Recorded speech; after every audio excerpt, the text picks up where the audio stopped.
장에서는 그동안에 광야를 지나온, 그러니까 애굽에서부터 모압 땅까지 이르는 약 38년 또는 40년 가까이 일어났던 일들을 역사적으로 기록한 것이다. 그런데 이것은 단순한 역사가 아니라 앞으로 하나님께서 가나안 땅에 이스라엘 백성들을 어떻게 들어보내실 것인가에 대한 전초전이다. 그러니까 역사는 항상 이 교훈을 담고 있잖아요. 그러니까 지나간 역사일 뿐만 아니라 그 역사 속에는 앞으로 하나님께서 이스라엘 백성들을 어떻게 인도할 것인가에 대해서 미리 보여준 것이다. 그래서 가나안에 들어가기 위한 전초전이다. 이렇게 보시면 됐고요. 그 다음에 4장부터는 이제 가나안에 들어가는 것이 중요한 것이 아니고 가나안에 들어가서 어떻게 사느냐가 중요합니다. 그래서 거룩한 하나님의 백성들이 하나님의 약속하신 가나안 땅, 젖과 꿀이 흐르는 가나안 땅에 들어가서 어떻게 하나님의 백성들의 정체성을 가지고 지킬 것이냐. 그래서 거룩한 백성들의 삶, 규례, 정체성이다. 이렇게 보시면 되고요. 우리가 이제 이렇게 설명을 많이 하잖아요. 애굽은 우리가 예수 믿기 전의 삶이다. 광야는 이 세상이다. 가나안은 천국이다. 그렇게 영적으로 해석을 하는 분도 있는데 그게 크게 보면 맞는 것처럼 보여요. 그런데 이스라엘 백성들이 가나안 땅에서 살아간 모습을 보면 그건 아닌 것 같아요. 그래서 애굽부터 광야까지를 우리가 이 세상으로 보는 것이되 특별히 예수 믿기 이전의 삶으로 보는 것이고 그 다음에 가나안의 삶은 거듭난 이후의 삶이다. 그렇게 보시는 게 훨씬 더 맞겠다 생각을 하고요. 오늘 본문에 보면 특별히 말씀과 관련된 말씀을 해요. 1절에 보면 이스라엘아 이제 내가 너에게 가르치는 규례, 법도를 듣고 그 줄급시다 준행하라. 규례와 법도를 잘 듣고 준행하라. 준행하라 그 말은 지켜라. 그 말씀대로 지키고 살아라. 실천해라. 적용해라. 그런 말씀이죠. 그 뒤에 보면 조건이 있습니다. 그리하면 너희가 살 것이요. 어디서요? 가나안에서. 너희가 살 것이요. 너희의 열조의 하나님 여호와께서 너희의 주시는 땅, 가나안이잖아요. 가나안 땅에서 너희가 그것을 얻게 될 것이다. 근데 우리가 가나안이라고 하는 것은요, 성경에 하나님께서 이스라엘 백성들에게 약속하실 때 젖과 꿀이 흐르는 가나안 땅이라고 그러잖아요. 근데 사실은 그 땅이 토양은 그렇지만 분위기는 그렇지 않아요. 영적 분위기는 완전히 우상들이 우글거리는 곳입니다. 그러니까 세계 역사상 가나안 땅보다 우상이 많은 곳이 없어요. 우리가 네팔, 일본 가보면 우상들이 엄청나게 많아요. 일본도 우상의 나라고 네팔도 우상의 나라예요. 전 세계적으로 우상이 가장 많은 나라가 일본과 네팔입니다. 네. 근데 가나안이 그랬다니, 가나안 땅이. 그 네팔같이 일본같이 우상이 우글거리는 그 땅에 들어가서 이스라엘 백성들이 어떻게 하나님의 백성들로서 정체성을 지킬 수 있느냐. 그것은 말씀밖에 없는 거죠. 그래서 그건 뭐라고 그랬냐면 규례와 법도를 듣고 준행하라. 그리하면 너희가 그 땅에 들어가서 그것을 얻게 될 것이다.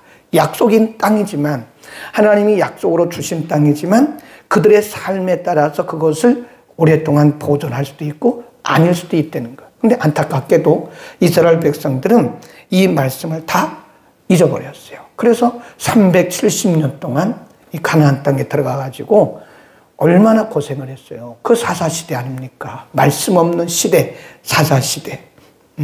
그 다음에 2절 보세요. 규례와 법도를 듣고 준행하되 2절입니다. 시작.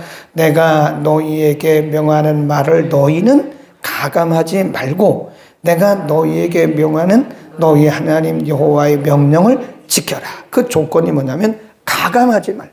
가, 더하다. 감, 빼다.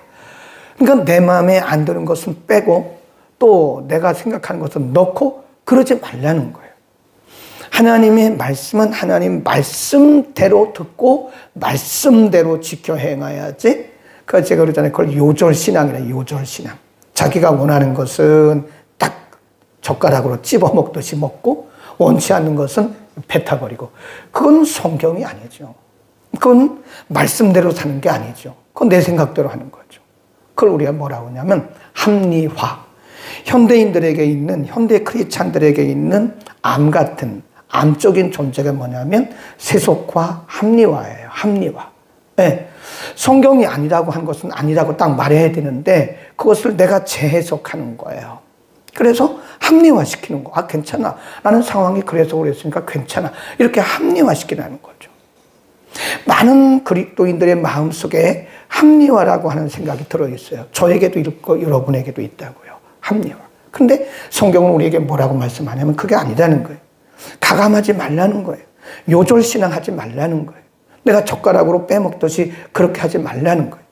써도 말씀이고 달아도 말씀이고 힘들어도 말씀이고 쉬워도 말씀이고 모든 것이 말씀이기 때문에 말씀대로 살아라.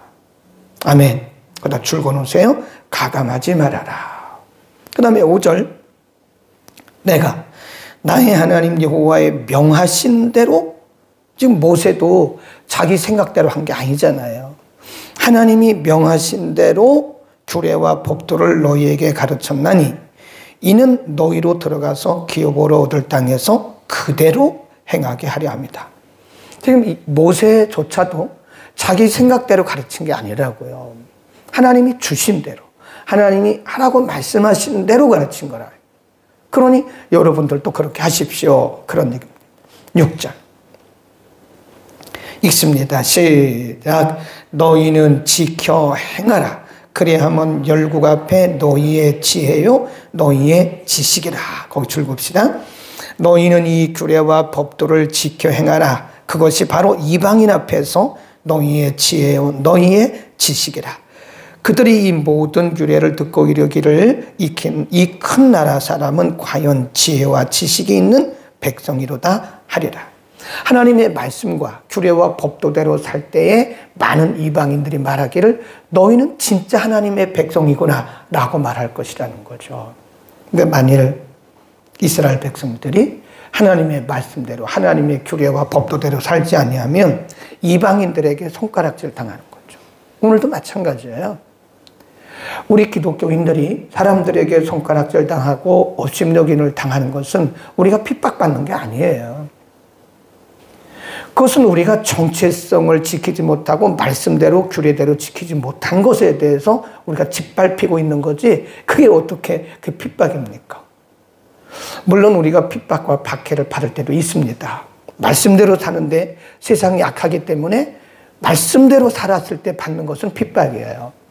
근데 말씀대로 살지 않아서 받는 것은 업신여김이고 멸시받는 거고 비방받는 거예요. 근데 우리는 우리가 말씀대로 살지 않아서 받는 비방과 업신여김을 핍박이라고 착각하고 있다는 거예요. 우리의 책임이죠. 그 말씀입니다. 그 다음에 쭉 내려갑니다. 9절. 오직 너는 스스로 삼가며 내 마음을 힘써 지키라. 뭘 지키라 그래요? 마음. 줄봅시다. 마음을 힘써 지켜라. 두렵건대 내가 그 목도한 일을 잊어버릴까 하노라. 네.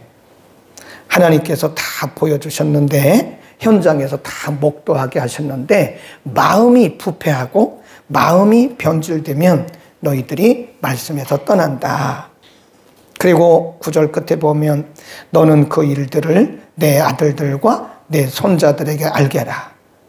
10절 길지만 함께 읽습니다. 시작. 내가 호렙산에서 내 하나님 여호와 앞에 섰던 날에 여호와께서 내게 이르시기를 나를 위하여 백성을 모으라.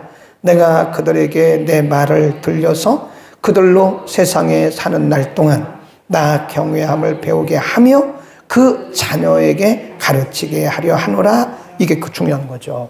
9절에도 보면 너의 마음속에 그것을 두고 너는 그 일들을 내 아들들과 내 손자들이 뭐죠? 대대로 대대로 이 말씀을 가르치고 지키게 하라. 그랬고 10절 끝에도 보면 그들로 자손들이 있죠. 그들로 세상에 사는 날 동안에 나 경외함을 배우게 하며 그 자녀에게 가르치게 하려 하노라. 그러니까 가나안 땅에 들어가서 여러분들도 그 당대를 말하는 거죠. 제2세대. 여러분들도 말씀대로 살고 규례대로 살고 마음을 지키고 자녀에게 가르치십시오. 그리고 그 자녀가 그 또 자녀에게 가르치게 하라는 거죠. 근데 나중에 결론적으로 보면 이스라엘 백성들은요, 가나안 땅에 들어가서 하나님 떠났어요. 하나님이 잊어버렸어요. 하나님이 말씀하신 것을 다 잊어버려요. 그래서 370년 동안 70년 이래가지고 이 사람들은 계속해서 고난을 받았다는 거죠. 그러니까 말씀을 무시하면 그렇습니다. 사사시대의 문제점이 뭐냐면 하나님의 말씀이 전승되지를 못했어요. 계승되지를 못했어요. 계승, 말씀의 계승, 신앙의 계승이 굉장히 중요합니다. 대를 이어가야 돼요. 대. 말씀의 대도 이어가야 되고 신앙도 대를 이어가야 되는데 그 말씀이 끊겨버린 거예요. 여호수아와 그 다음 시대가 끝나고 나니까 바로 사사 시대가 되는데 그때는 완전히 자기 소견에 옳은 대로 행하잖아요. 요즘이 사사 시대예요. 이렇게 보면 대부분의 많은 사람들이 자기 소견에 옳은 대로 행해요. 말씀이 뭐라고 우리에게 가르쳤는가? 하나님의 말씀이 우리에게 뭐라고 말씀하는가에 귀를 기울이는 사람이 그렇게 많지가 않습니다. 내 소견대로 하는 거예요. 내 소견대로. 그게 합리화예요. 사단이 현대인들을 사로잡는 방법 중에 하나가 세속하고 하나는 합리화입니다. 그러니까 절대 자기의 합리화 안 돼요. 우리 자신에 대해서 우리는 갖다가 현미경을 대야 돼요. 현미경. 나에 대해서는. 다른 사람들은 관대하세요. 다른 사람들이 구원받고 안 받는 것은 하나님이 하실 일이지 그건 내가 할 일이 아닙니다. 그 사람들 일 우리가 참견할 거 없습니다. 그것은 하나님과의 그분과의 관계. 중요한 것은 나예요. 나. 내가 구원받을 수 있느냐. 내가 정말 거듭났고 내가 천국 갈 수 있느냐. 이 문제지. 우리가 나를 참견해야지 다른 사람을 참견하지 마세요. 그거 시간 낭비하는 겁니다. 이 시대는 나부터 봐야 되는 거예요. 네. 아멘. 우리는 나에게 말씀의 현미경을 갖다 대야 됩니다. 네. 다른 사람들은 너무 참견할 거 없어요. 그건 본인들의 얘기고 하나님과 본인들과의 관계고 그 사람이 잘못된 것은 성령께서 알게 하실 것이고 성령께서 깨닫게 하실 거예요. 오늘 신명기 4장을 통해서 지금 사사시대를 미리 우리가 땡겨서 보고 있는 거예요. 이렇게 말씀했음에도 불구하고 사사시대는 하나님의 말씀을 다 잊어버려요. 하나님의 말씀을 잊어버리면 망해요. 큰일 납니다. 큰일 나요. 당위성. 왜 이 말씀을 잘 지켜야 되는가? 7절입니다. 우리 하나님 여호와께서 우리가 그에게 기도할 때마다 우리에게 가까이 하신 것 같이 그 신의 가까이함을 얻은 나라가 어디 있느냐? 이 말은 왜 우리가 하나님의 규례와 법도를 지켜야 하는 당위성, 이스라엘 백성들에게 여러분이 왜 하나님의 규례와 법도를 지켜야 하신지 아십니까? 백성들에게 하는 얘기예요. 모세가.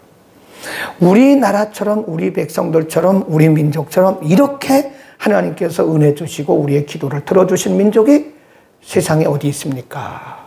그런 얘기죠. 그 다음에 8절 당위성.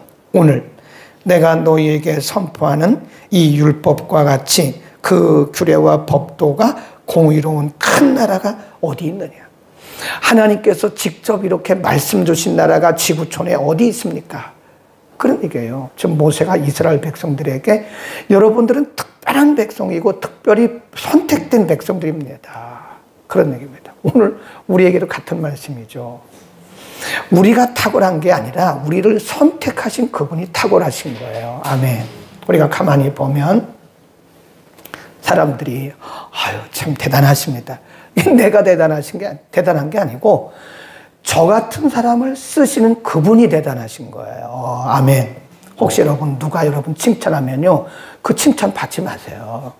우리가 칭찬 받을 만한 자격이 없어요. 누가 받으셔야 돼요? 하나님이. 나 같은 사람을 쓰시는 그분이 위대하신 거지 우리가 뭘 위대합니까? 우린 위대한 거 없어요. 하나도 없어요. 부족하고 연약한 우리들을 써주시는 그분이 위대하신 거다. 그래서 우리는 그분에게 영광을 돌려야 되고 그런 겁니다. 이번에 거기 때문에 절대 겸손이야. 아멘. 우리 평생 그런 마음으로 살아갑시다. 평생 그런 마음으로 살아가야 돼. 이스라엘 백성들이 왜 타락했어요? 이스라엘 백성들이 그 적과 꿀이 흐르는 가나안 땅에서 왜 변질됐습니까? 하나님을 잊어버린 거예요. 그러니까 뭐라 그래요? 9절에서 내 마음을 지키라고 그러잖아요. 마음이 변질되면 신앙은 부패됩니다. 틀림없이 부패됩니다. 우리는 평생에 이스라엘 백성들을 바라보면서 평생에 하나님을 잊지 않고 우리 마음속에 모든 것이 다 하나님의 은혜다. 오직 하나님께 영광. 그래서 우리 개신교회, 특별히 우리 개혁교회, 이 복음주의 교회는요, 항상 하나님께 영광이라고 하는 그 표어가 붙었어요. 솔라 데우 글로리아. 네, 그 필리핀에 있는 우리 학교 교훈도 제가 주어졌는데 솔라 데우 글로리아예요. 오직 그분께만 영광. 솔라 스크립처. 오직 성경. 솔라 그라시아. 오직 은혜. 이런 자세로 우리가 살지 않으면 우리는 마음이 부패됩니다. 한번 따라 할까요? 좀 어려운 라전어입니다. 라틴어. 솔라 데오 글로리아. 그냥 우리말로 써놓으면 됩니다. 솔라 데오 글로리아. 이 말은 오직 하나님께만 영광. 기도하겠습니다. 거룩하신 우리 아버지, 하나님은 이스라엘 백성들에게 광야를 통하는 동안 하나님의 하나님됨을 가르쳐 주셨고, 이제 하나님께서 특별히 약속하신 젖과 꿀이 흐르는 가나안 땅에 들어가기 전 하나님의 약속된 땅에서 오랫동안 행복하고 복되게 살기 위해서 아름답고 복된 말씀을 주셨습니다. 규례와 법도를 지키라고 말씀하셨고, 마음을 삼가 지키라고 말씀하셨고, 2절에서는 가감하지 말라고 말씀했습니다. 하나님, 이 말씀들이 오늘 우리의 삶에 그대로 적용되기를 원합니다. 하나님, 우리가 이 땅에 살아가는 동안 내 생각대로 살지 않게 하옵소서. 우리의 원수 마귀는 우리의 신앙을 무너뜨리기 위해서 하나님의 말씀이 아닌 내 생각과 내 고집대로 살게 하고 있습니다. 합리화하고 있습니다. 하나님의 말씀대로 살게 하옵소서. 우리의 마음을 지키게 하옵시고, 무엇보다도 하나님의 은혜임을 우리가 알게 하옵소서.